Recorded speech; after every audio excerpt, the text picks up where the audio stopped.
ሰላም ጤና ይስጥልን የተወደዳችሁና የተከበራችሁ አድማጭ ተመልካቾቻችን እንደምንቆያችሁን የዕለተ አርብ ሰኔ 26 2018 ዓ.ም ሰበር መረጃዎችን ይዘንላችሁ ቀርበናል። መረጃዎቻችን ቶሎ ቶሎ እንዲደርሷችሁ ዩቲዩብ ቻናላችንን ሰብስክራይብ፣ ላይክ፣ ሼር ማድረግ አብራችሁን ቆዩ።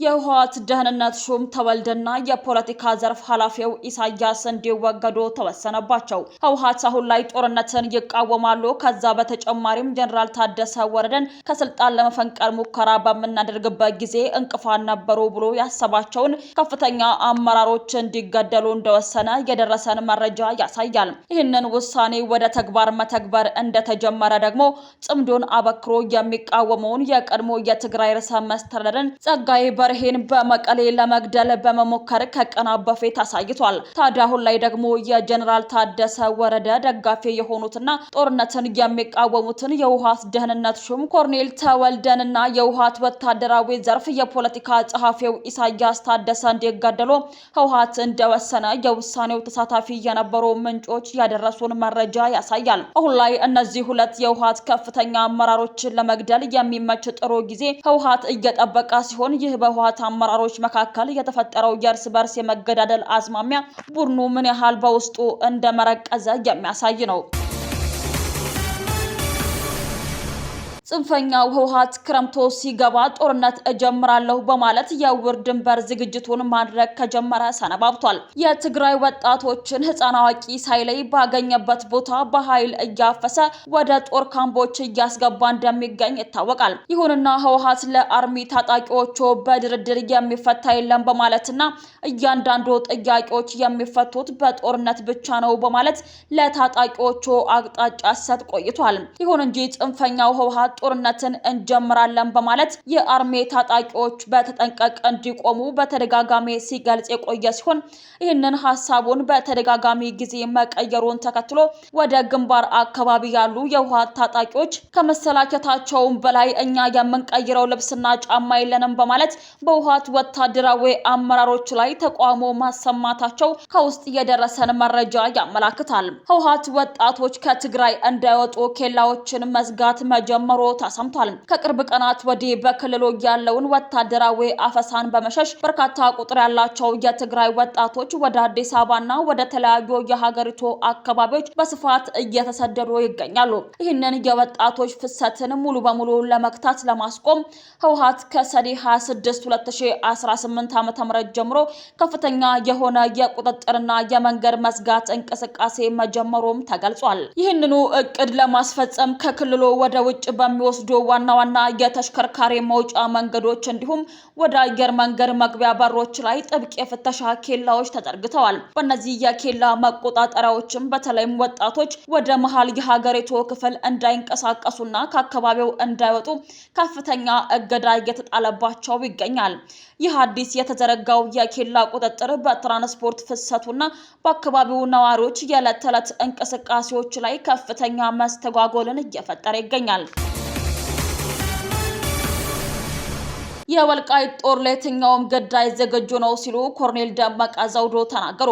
የተከዜ ዘብ በመባል የሚታወቀው የወልቃይት ጦር የማንንም እርዳታና ድጋፍ ሳይጠይቅ ጠላትን የሚያንበረክክ ቁመና ላይ መድረሱንና ለየትኛውም ግዳጅ ሙሉ ለሙሉ ዝግጁ መሆኑን ኮርኔል ደመቀ ዘውዱ ገለጹ። ኮርኔሉ በሰጡት መግለጫ እኛ የማንንም መብት የመንካት ፍላጎት የለንም፣ ነገር ግን በኃይል መተው ህገ መንግስቱን ለመሸርሸርና የአማራን ህዝብ ዳግም ለመጨፍጨፍ የሚሞክሩ አካላትን በፍጹም አንታገስም፣ ተከላክለንና ታጥቀን ወደ መጡበት እንመልሳቸዋለን ብለዋል። በተጨማሪም የአማራ ፖለቲከኞችን በትንሽ ጥቅም የማታለል ጊዜ ማብቃቱን ያነሱት ኮርኔል ደመቀ የቆሙት ለአማራና ለመላው የኢትዮጵያ ህዝብ መሆኑን አብራርተዋል። አንዱ የበላይ ሌላው የበታች የሚሆንበት ዘመን አብቅቷል። አሁን ሁሉም በህገ መንግስቱ መሰረት ተከብሮና ተፈቃቅሮ የሚኖርበት ጊዜ ነው ሲሉም ተናግረዋል። በመጨረሻም ይህንን የእኩልነት የህገ መንግስትና የአብሮ የመኖር መርህን አንቀበልም ብለው ለሚነሱ ኃይሎች እኛ በወልቃይት አካባቢ ነን ያለነው ኑና ሞክሩን ሲሉ ጠንካራ ማስጠንቀቂያን አስተላልፈዋል።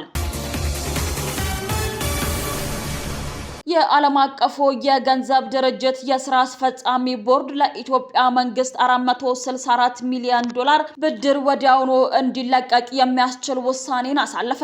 የድርጅቱ ስራ አስፈጻሚ ቦርድ ውሳኔውን ያሳለፈው የኢትዮጵያን የተራዘመ ብድር አቅርቦትን 5ኛ ዙር ግምገማን ከተመለከተ በኋላ ነው። የአይኤምኤፍ ስራ አስፈጻሚ ቦርድ ለ4 ዓመታት የሚቆየውን የኢትዮጵያን የተራዘመ የብድር አቅርቦትን ያጸደቀው በሐምሌ 2016 ዓ.ም ነው። ድርጅቱ ባለሙያዎችን ወደ ኢትዮጵያ በመላክ የሚያደርጋቸውን ግምገማዎች መሰረት በማድረግ ከዚህ ቀደም ለ4 ጊዜያት ያህል የተለያየ መጠን ያላቸውን ብድሮችን ለኢትዮጵያ መንግስት ሲለቅ ቆይቷል። የድርጅቱ የባለሙያዎች ቡድን 5ኛ ዙር ግምገማ ለማድረግ ወደ ኢትዮጵያ መጥቶ የነበረው ባለፈው ሚያዝያ ወር መጨረሻ ላይ ነበር። ከቡድኑ ጉብኝት በኋላም ዓለም አቀፉ የገንዘብ ድርጅትና የኢትዮጵያ መንግስት ባለስልጣናት በባለሙያዎች ደረጃ ስምምነት ላይ መድረሳቸው ባለፈው ግንቦት ወር መጨረሻ ላይ ይፋ ተደርጓል። ኢትዮጵያ የሚገጥሟትን ፈተናዎች በጽናት የሚሻገር ተተኪ ጀግኖችን እየፈጠረች ነው ሲሉ ሌተናል ጀነራል ሹማ አብደታ ተናገሩ። የልዩ ዘመቻዎች እዝ ዋና አዛዥ ሌተናል ጀነራል ሹማ አብደታ በብላቴ ልዩ ዘመቻዎች እዝ ማሰልጠኛ ማዕከል በመገኘት የ45ኛ ጽናት ኮር ሰልጣኞችን የስልጠና ሁኔታን፣ የመሰረተ ልማት ግንባታ ዝርጋታን ጎብኝተዋል። ከአመራሮች ከአሰልጣኞችና ሰልጣኞች ጋር ውይይት ያደረጉት ሌተናል ጀነራል ሹማ አብደታ የሀገራችንን ሰላም እንዲረጋገጥ እጹ በተሰማራበት የግዳጅ ቀጠና ሁሉ ህዝባዊ ባህሪውን ተላብሶ ከዘመኑ ጋር በቴክኖሎጂ እየዘመነ የህዝቡን ሰላም በማረጋገጥ ረገድ ከፍተኛ ሚና መጫወቱን አስታውሰዋል። ሌተናል ጀነራል ሹማ አብደታ እዙ የሀገራችን ሰላም በማረጋገጥ ታላላቅ ሜጋ ፕሮጀክቶችን በመጠበቅ የህዝባችንን የልማት ተጠቃሚነትን ለማረጋገጥ የዲሞክራሲ ስርዓት ግንባታን ያለ እንቅፋት እንዲቀጥል ለማድረግ ቀን ከሌት ያለ ረፍት ተላላኪ የሆኑትን ሸኒንና ጽንፈኞችን አሳዶ በመምታትና እጅ እንዲሰጡ በማድረግ ረገድ አስጋቢ ውጤት እያስመዘገበ እንደሚገኝ ገልጸዋል።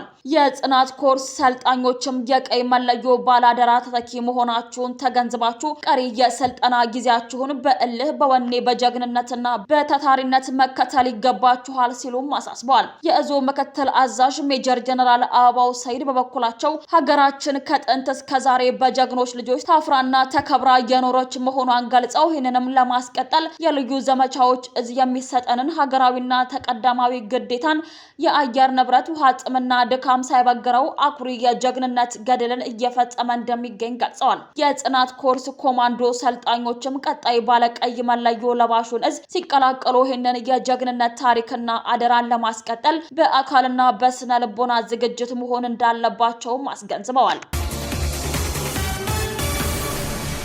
ውድ አድማጭ ተመልካቾቻችን ለሰዓቱ ያዘጋጀንላችሁ ሰበርና ወቅታዊ መረጃዎቻችን እነዚህን ይመስሉ ነበር። አብራችሁን ስለነበራችሁ ከልብ እናመሰግናለን። በያላችሁበት ሰላም ቆዩን።